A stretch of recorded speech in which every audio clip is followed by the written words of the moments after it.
Paulus menyeberang ke Makedonia. Dalam perjalanan keliling dari kota ke kota, Paulus dan Silas menyampaikan keputusan-keputusan yang diambil para rasul dan para penatua di Yerusalem dengan pesan supaya jemaat-jemaat menurutinya. Demikianlah jemaat-jemaat diteguhkan dalam iman, dan makin lama makin bertambah besar jumlahnya. Pada suatu malam, tampaklah oleh Paulus suatu penglihatan. Ada seorang Makedonia berdiri di situ dan berseru kepadanya. Katanya, "Menyeberanglah kemari dan tolonglah kami." Setelah Paulus melihat penglihatan itu, segeralah mereka mencari kesempatan untuk berangkat ke Makedonia. Karena dari penglihatan itu, mereka menarik kesimpulan bahwa Allah telah memanggil mereka untuk memberitakan Injil kepada orang-orang di Makedonia. Tibalah mereka di Neapolis. Dari situ mereka ke Filipi, kota pertama di bagian Makedonia ini, suatu kota perantauan orang Roma. Di kota itu mereka tinggal beberapa hari. Pada hari Sabat, mereka keluar pintu gerbang kota.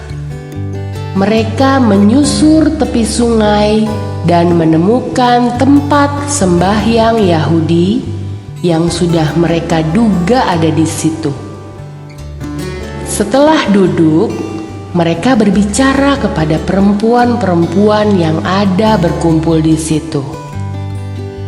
Seorang dari perempuan-perempuan itu yang bernama Lydia turut mendengarkan.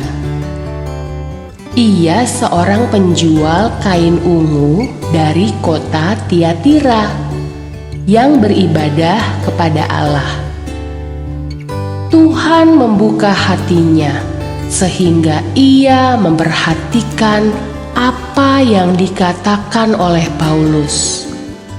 Ia pun dibaptis bersama-sama dengan seisi rumahnya.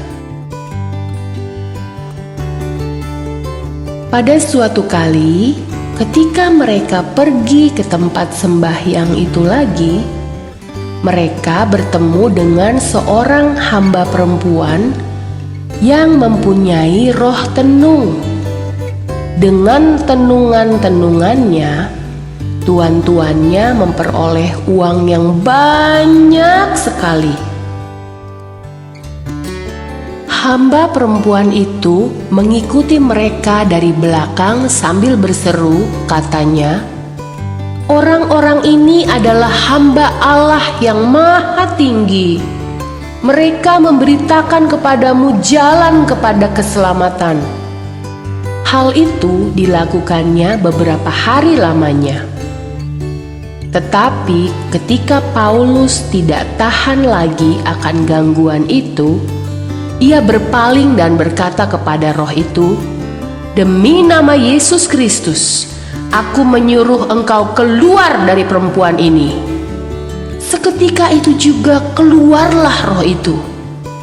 Ketika tuan-tuan perempuan itu melihat bahwa harapan mereka akan mendapat penghasilan lenyap, mereka menangkap Paulus dan Silas, lalu menyeret Paulus dan Silas ke pasar untuk menghadap penguasa.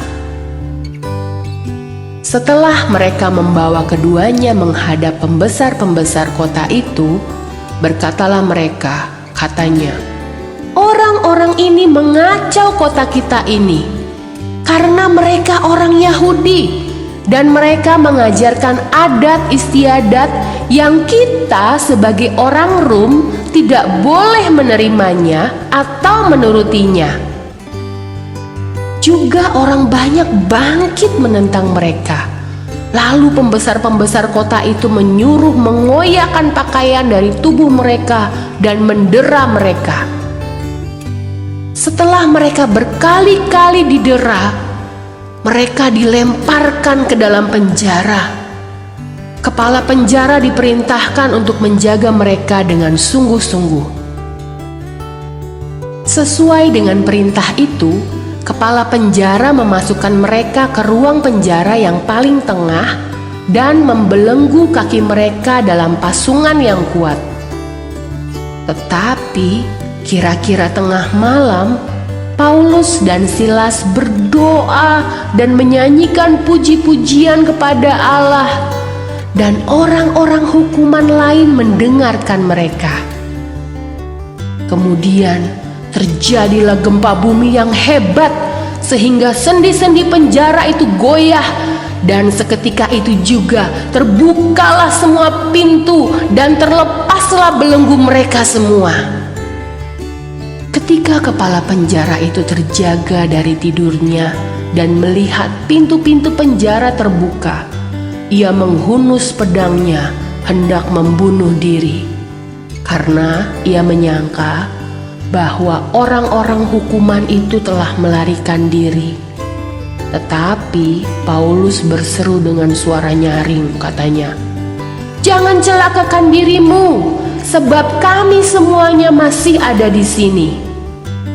Kepala penjara itu menyuruh membawa suluh, lalu berlari masuk, dan dengan gemetar tersungkurlah ia di depan Paulus dan Silas. Ia mengantar mereka keluar sambil berkata, "Tuan-tuan, apakah yang harus aku perbuat supaya aku selamat?" Jawab mereka, "Percayalah kepada Tuhan Yesus Kristus, dan engkau akan selamat, engkau dan seisi rumahmu." Lalu mereka memberitakan firman Tuhan kepadanya dan kepada semua orang yang ada di rumahnya. Pada jam itu juga, kepala penjara itu membawa mereka dan membasuh bilur-bilur mereka. Seketika itu juga, ia dan keluarganya memberi diri dibaptis. Lalu ia membawa mereka ke rumahnya dan menghidangkan makanan kepada mereka.